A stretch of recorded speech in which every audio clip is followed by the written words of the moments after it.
met her in the fall. He took her to a movie, and when they done it all, he took her to a movie.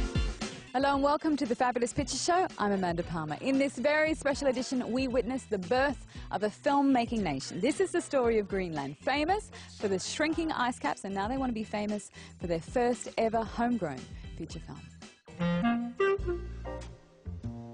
We start at the Cannes Film Festival, the most prestigious in the world, where producers raise vast budgets lunching in luxury hotels.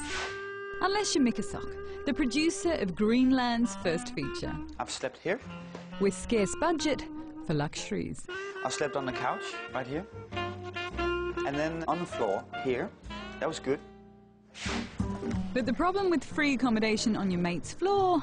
How do I do this? No key for the front gate. Across the street. This first-time producer needs nearly $1 million. So far, he's only got 100,000. We're actually running late. The ideal from this trip would be a distributor, worldwide distributor, and a co-producer putting a bit of cash in my pocket. But it's hard coming from a small country. When I arrived in the database, they didn't have my country listed. It's perhaps not surprising. There's only 57,000 Greenlanders living on the world's biggest island, mostly covered by one of the world's biggest glaciers.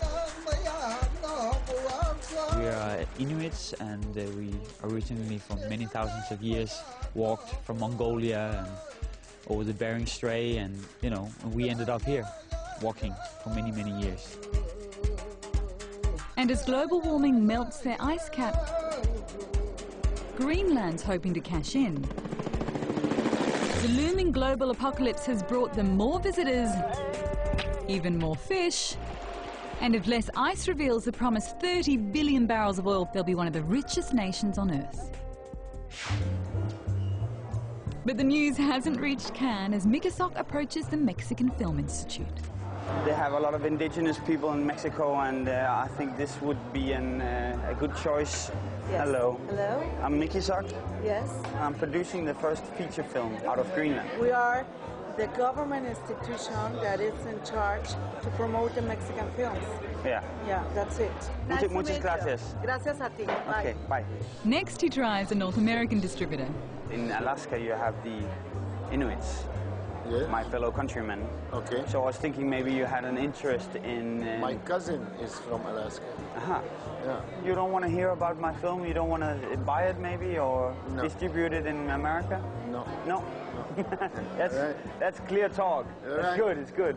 I'm a small goldfish in Cannes, actually, because... I like your hat, though. Thank you. This is like a huge, huge event in the film industry, and Greenland is not even on the map.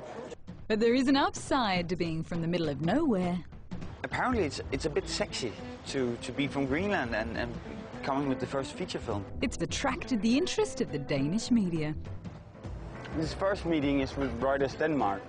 As a self-governing part of Denmark, Greenlandic filmmakers are banned from taking Danish funding. Vi kan selvfølgelig også regne med, at vi får den at se i biograferne i Danmark, ikke sandt? Helt sikkert, selvfølgelig. We don't have a film law, we don't have a film institute, we don't have the tools that a filmmaker would normally use in another country. But thanks to the article, Mikasok has a meeting with one of Denmark's biggest producers. Going into a meeting now with Lars von Trier's producer, Peter Olbeck. Peter introduces Mikasok to a producer with $600,000 to invest, nearly all the funding he needs. Ja, jeg synes, det kan noget, simpelthen. Ja.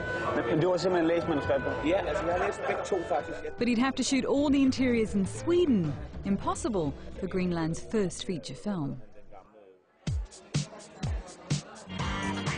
I've been talking a lot about making the first feature film of Greenland, and I really just like to get started. Luckily, his Cannes publicity has helped him raise a bit of money from Greenland's Central Film Fund.